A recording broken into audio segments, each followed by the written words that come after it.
Kamusta mga kabasketbolista? Pinataob ng Mapua Cardinals ang LPU Pirates 69-68. Tinanghal na best player of the game si Lawrence Manggobat sa likod ng kanyang 16 points, 5 rebounds at 2 assists. Panalo naman ng San Beda Red Lions kontra sa GRU Heavy Bombers 83-70. Tinanghal na best player of the game si James Payusing matapos humakot ng 18 points, 6 rebounds at 3 assists. Kung bago ka pa lamang sa channel na to, mag-like na at subscribe. Heto ang team standings as of October 29, 2024. Benilde Blizzards 11 wins 2 losses. Mapua Cardinals 11 wins 3 losses. San Beda Red Lions 9 wins 5 losses. Litran Knights 7 wins 7 losses. EAC General 6 wins 7 losses.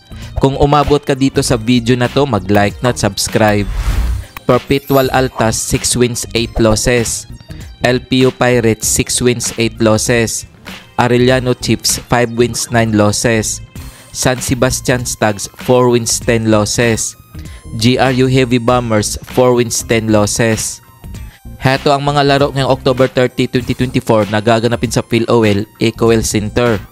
Maglalaban ng Litran Knights at EAC Generals alas 11 ng umaga. Magtutuos naman ng Perpetual Altas at Benilde Blizzards alas 2:30 ng hapon. Kung nagustuhan mo ang video na to, mag-like na at subscribe.